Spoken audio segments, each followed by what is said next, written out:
মিত্ৰজোঁট চৰকাৰৰ উন্নয়ন দেখি উৎফুল্লিত হৈছে জনতা। মিত্ৰজোঁট চৰকাৰৰ যি উন্নয়নৰ ধাৰা, এই ধাৰাৰ প্ৰতি সৰ্বস্তৰৰ জনতা আকৰ্ষিত হৈছে।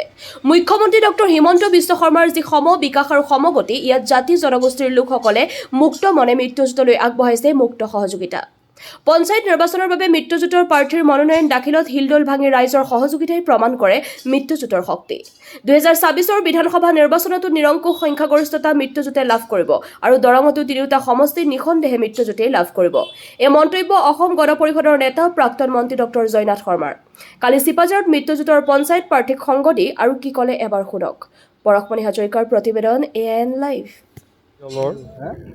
মিত্ৰজোঁট NDA চৰকাৰ চলি আছে আৰু এই NDA চৰকাৰৰ সময়ত গোটেই অসমত আপোনালোকে উন্নয়নৰ ধাৰাটো দেখিছে।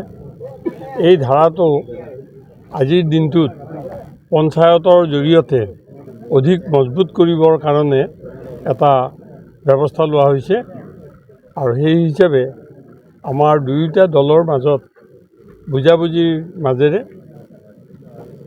আমাৰ অসম গণ পৰিষদৰ 74 আৰু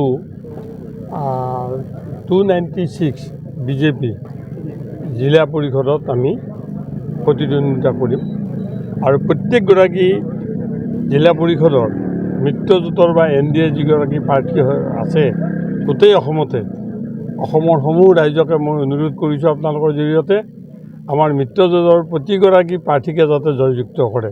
দৰঙত কেইটা চিট পালে? দৰঙত আমি 2টা চিট লৈছোঁ। আজি আচলতে দৰং জিলাৰ আজি ৰাতিপুৱাৰ পৰা যিটো লহৰ মানুহৰ উৎসাহ উদ্দীপনা পঞ্চায়ত নিৰ্বাচনক লৈ আজি আমাৰ দৰং জিলাৰ ভাৰতীয় জনতা পাৰ্টি আৰু মিত্ৰজোঁটৰ জিলা পৰিষদৰ সদস্য আৰু আঞ্চলিক সদস্যৰ মনোনয়ন প্ৰক্ৰিয়া আজি সমাপ্ত হ'ল।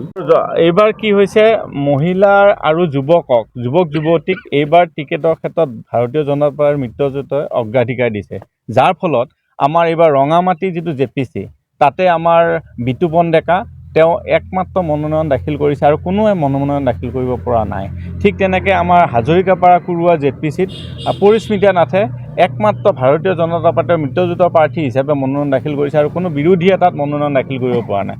আৰু ঠিক তেনেকৈ AP মেম্বাৰ আমাৰ বুনমাঝা পঞ্চায়ত ভাগ্যদেৱী তেওঁ একমাত্ৰ প্ৰাৰ্থী। ঠিক তেনেকৈ আমাৰ দেৱানন্দ পঞ্চায়ততো ৰাজশ্ৰী ভৰদ্বাজ একমাত্ৰ প্ৰাৰ্থী আৰু বেলেগে কোনো বিৰোধীয়ে, আনকি ইমানে তেওঁলোকৰ দুৰ্বল হৈ গৈছে যে ৰাইজে আচলতে প্ৰত্যাখ্যান কৰিছে যে তেওঁলোকৰ যিটো আচলতে আমাৰ সভাপতি মহোদয়ে আজি কৈছে যে ৰাজ্যিক সভাপতি দিলীপ শইকীয়া মহোদয়ে কৈছে যে তেওঁলোকৰ দলটো আজি যদি কংগ্ৰেছৰ আমি চাওঁ তেওঁলোকৰ প্ৰত্যেকটো এটা বহুদা ভাগত বিভক্ত। কাৰণ এটা যদি গৌৰৱ গগৈ ডাঙৰীয়া এটা দল, এটা বেলেগ, ৰকিবুল হুছেইনৰ বেলেগ, প্ৰদ্যুৎ বৰদলৈৰ বেলেগ, ভূপেন বৰাৰ বেলেগ বা আমাৰ দেৱব্ৰত শইকীয়াৰ বেলেগ, যাৰ কাৰণে তেওঁলোকৰ সদায় সংঘাত, সদায় মাৰপিট কাজিয়া লাগি আছে।